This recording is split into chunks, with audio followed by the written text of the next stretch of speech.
Bismillah, alhamdulillah, wa salatu wa salamu ala rasulillahi wa ala alihi wa sahbihi wa man wala ila yawmiddin wa ba'd. Subhanaka la ilma lana illa ma 'allamtana innaka antal alimul hakim. Rabbi zidna ilma ya karim, Rabbi zidna ilma ya karim, Rabbi zidna ilma ya karim.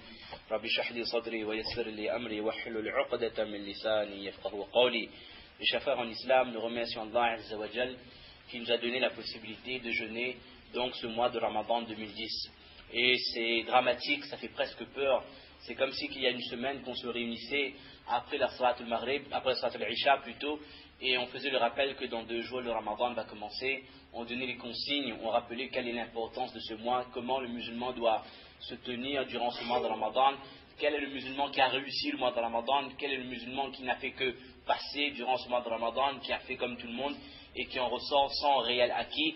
On avait essayé d'expliquer cela il y a 1 mois, et maintenant le grand examen est terminé, l'oral, l'écrit, le second tour, tout ce qu'on veut, c'est passé, et à la fin de ce mois de Ramadan, subhanallah, nous ne faisons que constater le résultat. Qu'est-ce que nous avons acquis durant ce mois?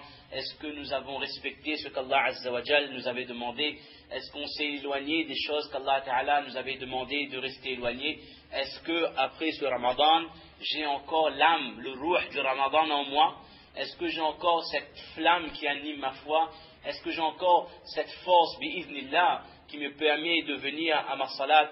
Est-ce que j'ai encore ce iman qui me rappelle que l'objectif c'est d'adorer Allah? L'objectif c'est pas juste d'être présent durant le mois de Ramadan, mais vraiment, comme on le dit tout le temps, mon front a été créé pour être posé sur le sol. Ma vie, ma mort, j'existe pour Allah. Et ma destination finale, c'est soit le paradis, soit l'enfer. En fonction de ma vie, Allah Azza wa Jal me récompensera, Allah Azza wa Jal me rétribuera, et avec sa bénédiction, il me fera accéder au paradis. Ou alors, si je n'étais pas dans le chemin qu'Allah m'avait demandé, ben ce sera difficulté sur difficulté. Alors mes chers frères, nous avons cumulé beaucoup de choses durant ce mois. Il y a des fois où on jeûne 1 jour, 2 jours, 3 jours avec beaucoup de ferveur, et puis à un moment donné on se lasse. C'est pas qu'on se lasse, mais on s'habitue. Même l'organisme finit par s'habituer avec les nouveaux rythmes de repas. On n'a plus faim, on n'a plus mal à la tête, on n'est plus en manque de nourriture, pour certains manque de cigarettes. Alhamdulillah, il y a beaucoup qui ont fait les niats d'arrêter, alhamdulillah. C'est-à-dire qu'à un moment donné, on finit même par s'y habituer. Et on ne se rend pas compte que de jour en jour, on est en train d'augmenter de grade. On est en train d'avoir des choses énormes auprès d'Allah. Imaginez durant ces 30 mois de Ramadan, combien de namaz on a pu faire en congrégation. Ça c'est vraiment, alhamdulillah, c'est un ni'amat. Combien de namaz tarawih on a fait, sachant que tous les soirs que je faisais tarawih jusqu'à la fin, Allah m'accordait comme rétribution la nuit entière passée dans le tahajjud. Combien de doigts ont été acceptés au moment de suhour, au moment de iftar? Combien de fois les anges étaient là, ils ont demandé tawbah, istighfar pour moi quand je me réveillais pour le suhour? Combien de fois Allah Azza wa Jal nous a couvert de ses bénédictions, de ses rahmats? Et pour ceux qui ont eu la chance d'être réveillés pour la nuit du destin, ben Inch'Allah, ils ont eu l'équivalent de al-fishahr, de 1000 mois passés dans le ibadat. Donc Allah accepte ce qu'on a pu faire, et comme on le dit, Allah nous rétribue pour ce qu'on avait l'intention de faire, qu'on n'a pas pu faire. Parce que ça fait partie de la clémence d'Allah. Si quelqu'un a envie de faire quelque chose, il a l'intention de faire, mais après, pour une raison ou une autre, n'a pas pu faire, mais si Allah a vu que dans son cœur, cet homme était sincère, son cœur était pur, il voulait vraiment faire tel ibadat, mais il n'a pas pu pour une raison extérieure, mais Allah est capable de le rétribuer uniquement en fonction de notre intention.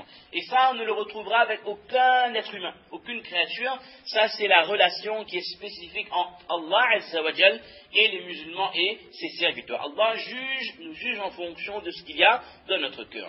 Et même le jour de Eid, c'était le jour de la récompense finale, au-delà de l'aspect festif. On retrouve la famille, les amis, échange de cadeaux, échange de tahiyyat, de bonnes nouvelles, etc., de dua. Il y a la récompense finale qu'Allah Azza wa Jal a accordée à chaque musulman présent le jour du Eid. Et maintenant, qu'est-ce qu'il faut faire? Maintenant, dans la continuité de cette bénédiction, cette clémence qu'Allah nous a fait part durant ce mois de Ramadan, en nous accordant toutes les récompenses qu'on a citées, et également dans la continuité de la générosité sans limite d'Allah Azza wa Jal qui a rétribué 1000 mois pour une nuit, passée dans la nuit du destin. Celui qui a fait une nuit de ibadat, Allah lui en rétribue 1000 mois. Dans la continuité de cette rahma, de cette karam, de cette générosité, de cette clémence qui est illimitée de la part d'Allah, à l'attention de ses serviteurs musulmans, là Allah Azza wa Jal nous a donné un dernier cadeau. C'est pas un dernier, mais un autre cadeau plutôt. Allah Azza wa Jal nous a donné un autre cadeau. On pourrait dire c'est la cerise sur le gâteau. On pourrait dire c'est le dessert du musulman après le mois de Ramadan. On a tous compris qu'on est en train de parler de ces 6 jeûnes de Shawwal. Alors après la salat, Maghrib, discuter avec quelqu'un qui n'est pas là, alhamdulillah, on parlait du 6 Shawwal. Personne va dire, ah non, Miguel n'a pas fait, Miguel n'a pas fait ça. Wallah, j'étais choqué, tellement choqué, je voulais m'arracher les cheveux. Je dis, comment un musulman ne gagne pas? Comment quelqu'un peut dire, ne gagne pas? Subhanallah, comment quelqu'un peut dire que je ne peux pas faire ça? C'est vrai que ce n'est pas obligatoire. On va voir que le jeûne de 6 Shawwal, c'est nafil. Et si quelqu'un le fait, alhamdulillah. Si quelqu'un ne le fait pas, il n'y a aucun péché. Et je ne suis pas en droit non plus de dire quoi que ce soit comme reproche, pourquoi on ne fait pas, ou les parents se non. Mais quand on comprend qu'est-ce que Allah me donne, si je fais le 6 Shawwal, ben, il y a de quoi s'arracher les cheveux de dire que comment je peux louper ça. C'est comme si que quelqu'un vous dit, bon, je ne sais pas moi, un cas de figure, que venez à cette assemblée, soyez présents, à la sortie, chacun aura un don de 10 000 euros. On vous donne 10 000 euros. Ça fait combien de billets mauves? Je ne sais pas, je n'ai pas vu de billets mauves depuis très longtemps. On vous donne 20 billets mauves à la sortie. Mais l'imbécile qui reste, qui s'en va, il ne prend pas conscience de ça. Il dit, ben vraiment, cet homme est bête. 5 minutes, il gagne telle somme, subhanallah.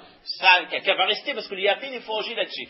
Mais quand Allah nous promet, quand le prophète sallallahu dit, man sama ramadan, thumma atba'ahu sittan min shawwal, kana kasiyam ad-dahr, rawahu Muslim, celui qui jeûne le ramadan. Comme nous tous ici, alhamdulillah. Thumma, ensuite, il jeûnera 6 jours dans le mois de Shawwal. Allah Azza wa Jal lui rétribue comme si qu'il avait jeûné ad-dahr, c'est-à-dire l'année tout entière. Allahu Akbar. C'est-à-dire que je vais faire un petit effort en plus de ces 30-là. Je vais en rajouter 6, on ne demande pas 60, 6. Et Allah me rétribue une année de jeûne, mes chers frères. Et cette promesse de la part d'Allah, ça c'est haqq, inna wa'adallahi haqq, Allah il promet quelque chose, ala lisan et nabi lorsque le prophète promet quelque chose, c'est une réalité, je dois avoir une conviction inébranlable sur la promesse d'Allah subhanahu wa ta'ala. Alors c'est pour ça que je me dis que le musulman qui est intelligent, le musulman qui est sincère, il sait que son but c'est quoi? Mon but c'est adorer Allah.